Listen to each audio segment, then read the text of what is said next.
Hello everyone, and welcome to Behind the Hawks. Today we're here with Culinary. If you guys can please introduce yourselves. Sophia Turco. And I'm Maya Russo. So basically the rundown for this podcast is we're going to be asking you guys questions to get to know a little bit more of your guys' shop, and then you guys will have an opportunity at the end to ask us questions, and then about collaboration work between Culinary and marketing. What is Culinary? Culinary is a program that focuses on cooking and serving to our customers and for people around us. We mostly focus on preparation of food, desserts, and fine dining, and we also do our line service, which is preparing our food for our customers. Why did you pick Culinary? I picked Culinary because you're always working with your hands. You're always walking around the kitchen. I mean, it's very fast-paced, but once you get into the groove, it's amazing. I mean, we learn so much stuff, and we're never sitting down looking at a book, and I just can't learn that way. So learning in a shop that when we're always around learning with our hands and they're showing us how to learn, it's amazing. It just works so much. I chose this shop because it really shows my personality through my work. I also found that it's very hands-on, which I enjoy. I'm not a book learner, so I love being active and helping others. What is Culinary really like day to day? Culinary day-to-day, we start in the morning and everyone settles in. They change into uniform because if we're in dining, we have to wear checkered shirts. And you have to have your hair up, but if you're in the back, you have to wear your chef coat, you have to have your black shoes on, and you have to wear your hat. And I mean, every day it's different in each area, but in bake, you're baking all the way until fourth lunch, then right after you're cleaning, and you're done. But for all the other shops, you start working, you take a break, you clean, go to lunch, and then you come back. You do a little bit more work, and then you just start going back into the cleaning process. Majority of Culinary, 50% of it, we're doing dishes actually, because we want to be sanitized and we don't want to have any more rats in our, no rats. Our day-to-day kind of looks like a regular restaurant. We do a lot of preparation in the morning, then we take our lunch break, and we come back and do our dining service. So a lot of our on-site, like ready-to-cook foods, and then having it go out to our servers who will then serve our amazing customers. We have some very sweet customers that come in very often who we have very good connections with, and I think that's a big thing about Culinary is having connections with people, and having good food service is definitely a key part of that. So, like, when you said that you guys have, like, baking, like, the baking and then, like, the other ones, do you guys get to choose what you guys want to do for the day?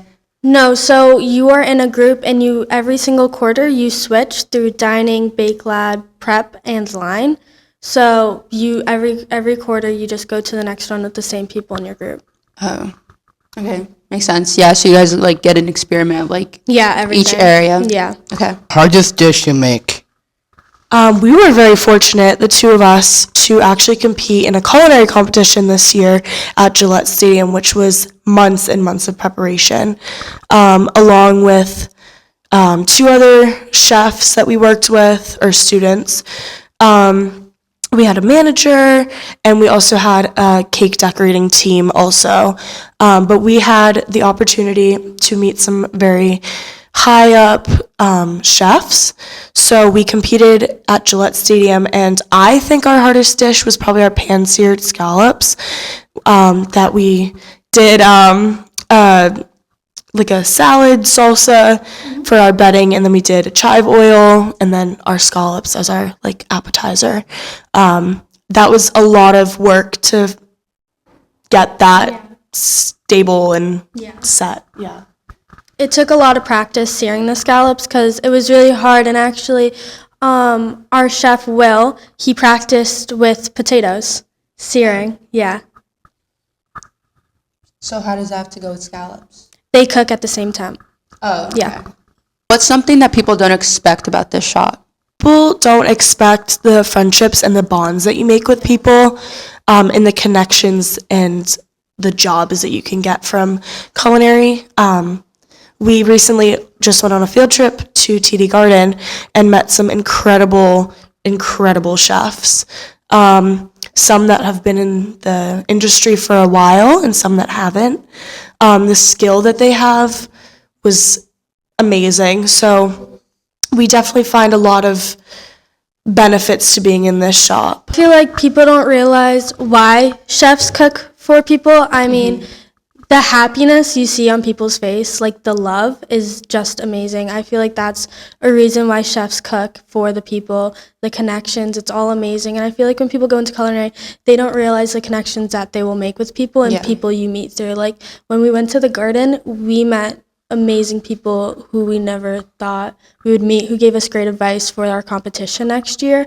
And it's just that I bet them seeing the happiness on all of our faces when we tried their food, because it was amazing, like made them so happy. Yeah.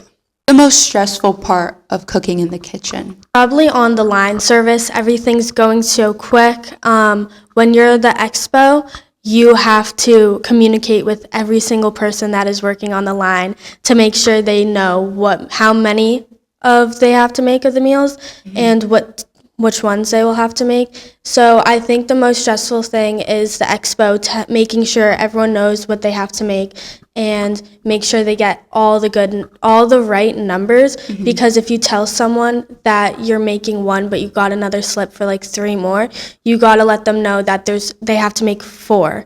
And if you mess that up, it just creates a whole mess, and it makes a lot of people aggravated when there's a lack of communication in the kitchen. So communication is a big part of the kitchen, and the most stressful, I would say, is line, because if you do not know your peers online, it can get really aggravating when you don't understand them and you're working pretty fast. Yeah. I think being in dining is very stressful because we have a lot of tasks we have to do, and they have to be done very well, including serving our customers, which is very key for our communication with our staff and students and with our customers, because we never want to make a customer uncomfortable or not satisfied with our production. Have you guys had upset customers before? Yes, 100%. I mean, even when I do food service outside of work, once a day you're going to have a customer that's not happy. I mean, there's nothing you can really do about it except figure out the issue and make it better, but you're always going to have a customer that's upset, and it's just the work service. Yeah.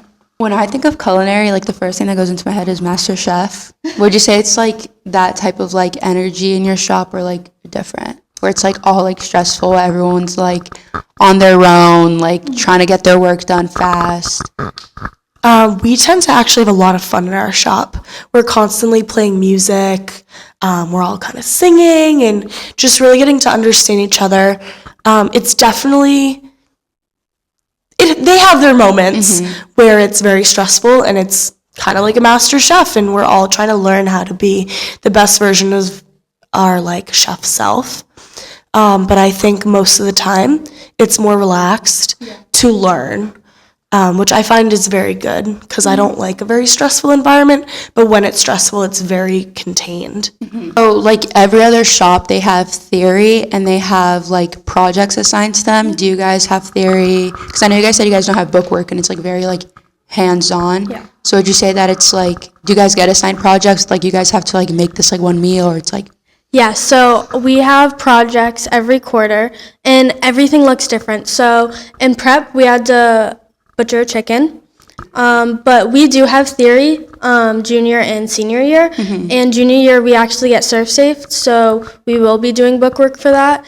Then we have it senior year as well, and also we'll have small competitions in our shop, sort of as project grades, when we can work with our peers. And we just had one recently where we had a burger competition, and we made burgers, french fries, some people did coleslaw, and it's really nice to work with our peers, but we do get graded on that. But every section's different. I mean, line, we did poached eggs, we had to fry an egg and make an omelet. I find that we don't have a lot of theory work, especially this year. Of course, next year and senior year will be a little bit different, because it will be in our academic cycle. Project-wise, I feel like we do a lot of competitions, which isn't like more like research-based, so we don't have to worry about that. I think, again, it's more hands-on type of project, working with your peers, being graded on your communication skills and overall just like culinary skills. So as you said that towards junior year, like you'll have to start using more bookwork because you're getting your certification. What does the certifications look like in culinary? Like what certain requirements do you need to go out Yeah. there into like the real world? So we get OSHA certified sophomore year like everyone else in their shops, but junior year we get ServSafe certified so we can work into the kitchen because we can't go on co-op without ServSafe certification. But as you were talking about co-op and how you need the certifications for co-op, what does co-op opportunities look like in culinary? Because I know you work at like a restaurant, Rizzo's. Yeah. So is there like an opportunity that you guys can work at our school restaurant, like at Bistro? So we actually they don't pay us to work at the bistro, but we could work here down in the lunch cafeteria and help out the lunch ladies. They're amazing to work with. We've worked with them once. It's so much fun. We love working with them. But for co-op, we can do anything. We can be a waiter, we can be a prep chef, we can do baking. I mean, there's so much we can do. We can do fine dining restaurants, we can do catering for weddings. I mean, there's so much that we can do.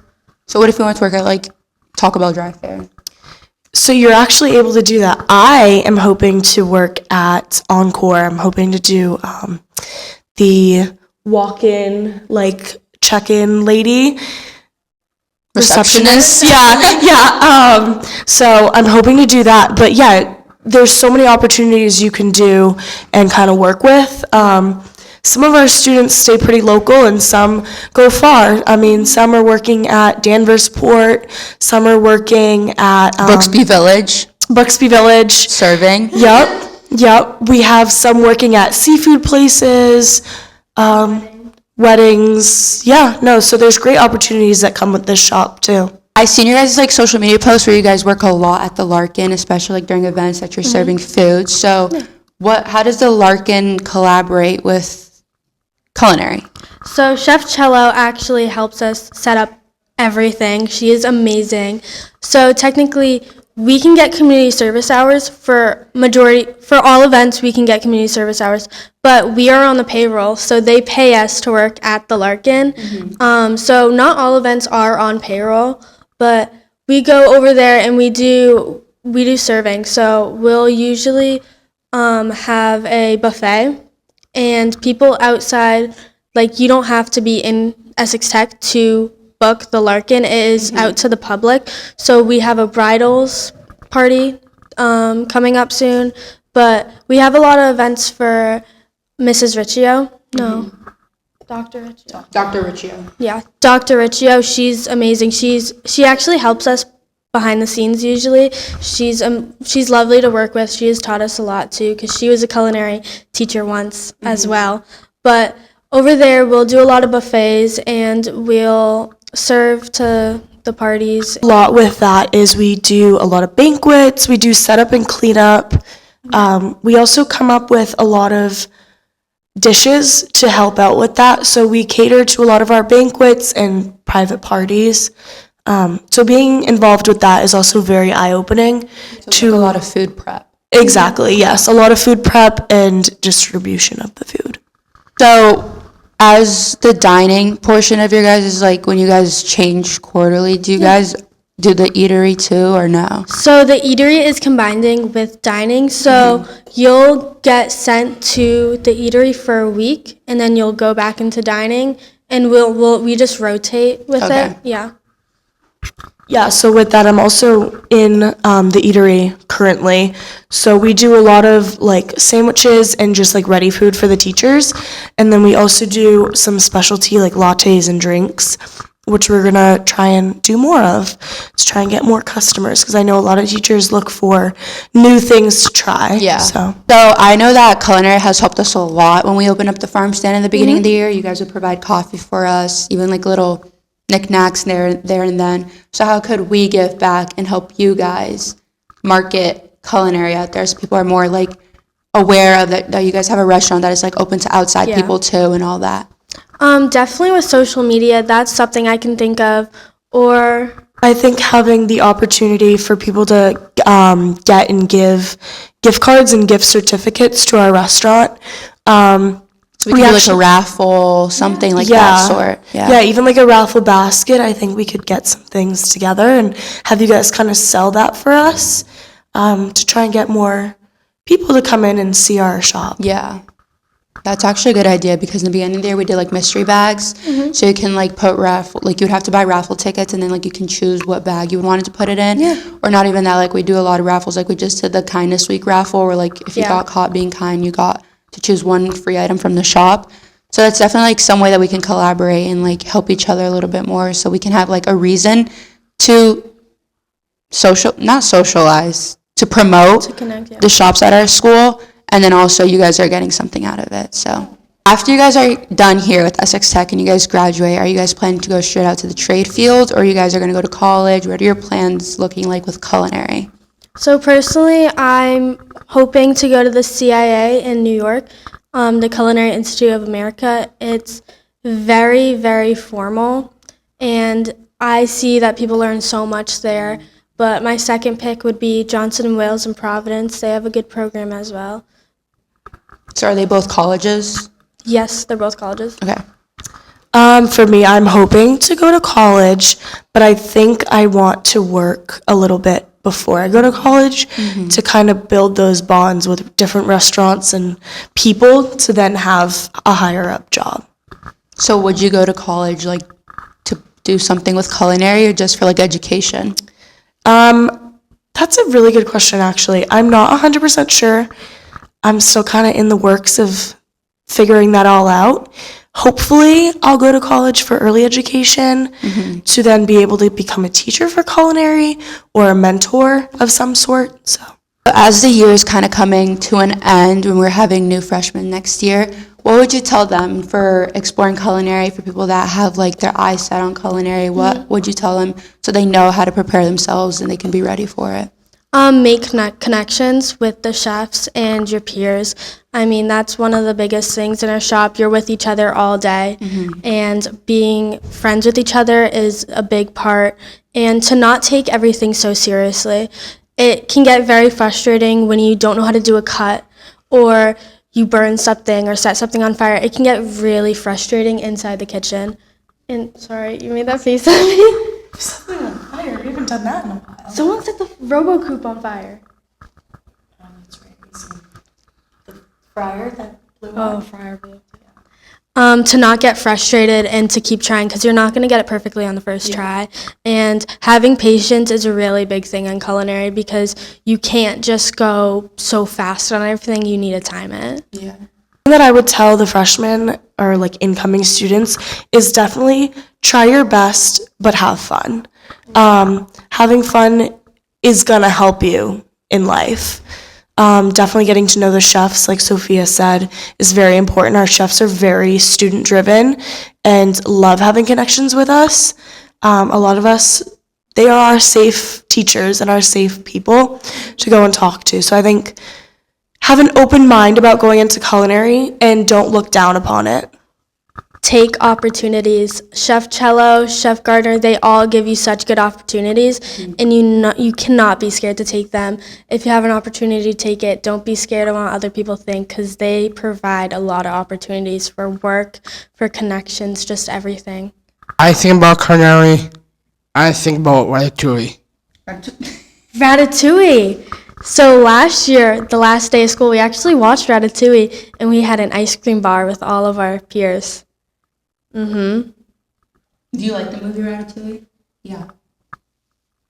What is your favorite and what's your best food you make? Personally, I love making pasta. When I'm in prep with Chef Gardner, I made pasta. I made pasta twice, and I made ravioli. I make pasta at home all the time. It's so easy to make, and it's just such a connection with my culture. I love making it with my family, and it's just such a comfort food. There's so many dishes you can make with it. It's amazing. I love the vodka pasta. Ooh, a good vodka pasta. Two of our seniors, both Brees made that. It was so good. So as you just mentioned, and you touched up on having celiac disease, how has that been able to be an eye-opener for you to help other people that may struggle with the same area and have like food restrictions? So how has that like made you feel about like knowing that there's different options out there? Yeah, so giving back is definitely a high top priority for me. So knowing that someone's safe in the kitchen and in our restaurant is very important to me because obviously I would want that for myself. So knowing and having the support from staff is very, very good. So definitely we've had some customers and some teachers have some food restrictions and obviously dietary restrictions, but being able to help them is very, very rewarding. And I think having this new diagnosis is eye-opening because I do see a lot of the behind the scenes. So knowing my limits and my cross-contamination and just kind of that overall like aspect of seeing the kitchen behind the scenes is very important. Me and my friend right here in the camera, I'm going to say that we make some smoothies at my house. Yeah, so we recently just hung out and we made some delicious smoothies. What did we put in it? Ice cream, banana, and milk and honey. Milk and honey and some berries. So I think having, again, this culinary aspect definitely helps in my day-to-day life, even hanging out with friends. With Ethan, we're always cooking. Anytime we're over his house, last time for his birthday, we made chicken and burgers and sausages and hot dogs. Yeah. Is it good? Yeah. Do you want to ask anything else? Yes. Yeah. I'll give you for 10 stars to make my life actually make me cry. Thank you to save my life. One skill you should know. I would say probably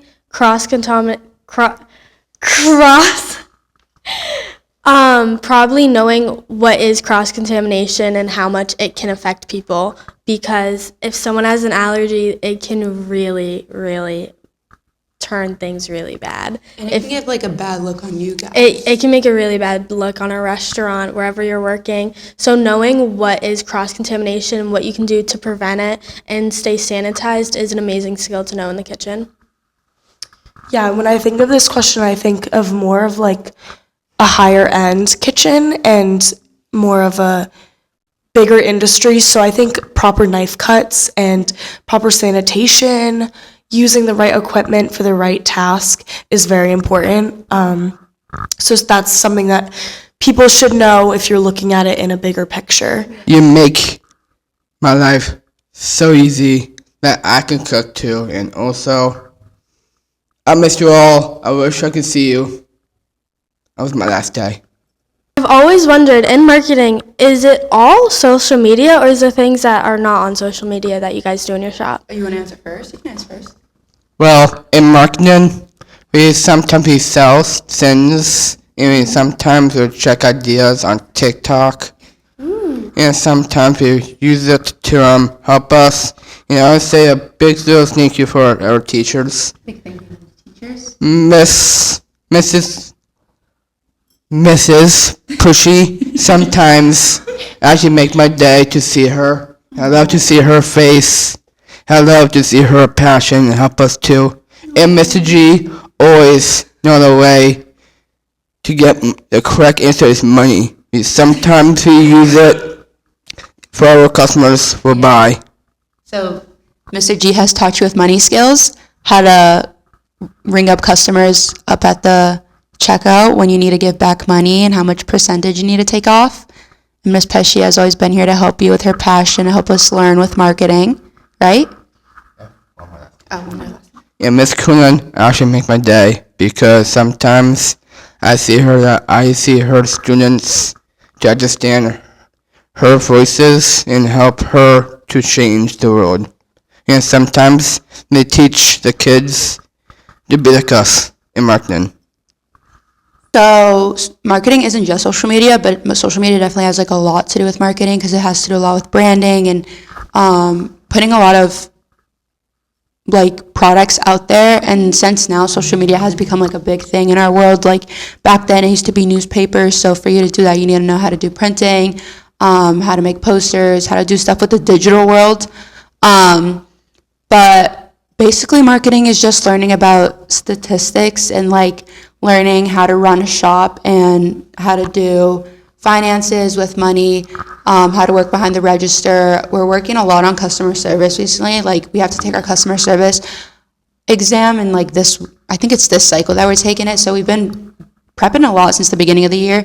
It's a lot of book work. It's a lot of theory. We do a lot of observation as well. Like we go on a lot of field trips. We've gone to the Museum of Science. We've gone to Snowport. We are currently planning a field trip to the mall because we're learning about how to sell, and we're talking to like the vendors and how they market their brand.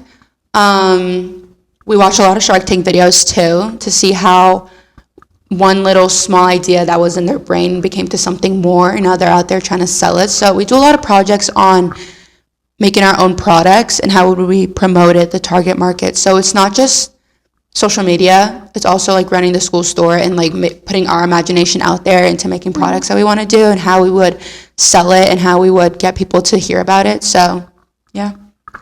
Are you guys currently working with any shops or have anything coming up? We have been working with all the shops for our podcast. I don't think we have like a big project coming up soon with the shop. So one of the shops that we're working with is cosmetology, because one of our students here, she has a really big passion for cosmetology, but she also realized that no matter where she wants to go in the workforce, she's going to need marketing. Like even with culinary, you guys are going to need marketing when you guys are out there working as a receptionist. You guys are going to need to know about customer service and all that. So we're doing a collaboration where she'll be able to go up there and help market cosmetology and help them. And then they are also helping us because she's getting what she needs from cosmetology, like the input that she needs to also go out there later on in life and know how to market cosmetology. We recently just did a plant sale before spring break with horticulture. So we're planning on opening up the farm stand again. And there's another plant sale coming up, right, in May. So that's just like, we just work with shops to like help sell their products and what they make. And every single time we have a podcast with the shop, we're like, what product of yours can you guys make for us to put your shop out there for the freshmen coming up, but also we're selling your product. This gift is a thank you gift for you guys taking the time out of your guys' day to come down here and help us get more input into your shop, and also for the people that are watching, for the upcoming freshmen, that they know that culinary can be an option. So that's our little thank you gift. Thank you. We appreciate it. Yeah, thank you for choosing us to represent our shop. This was very important to you guys and us. That's a wrap with Behind the Hawks, Same School, New Perspective. Bye.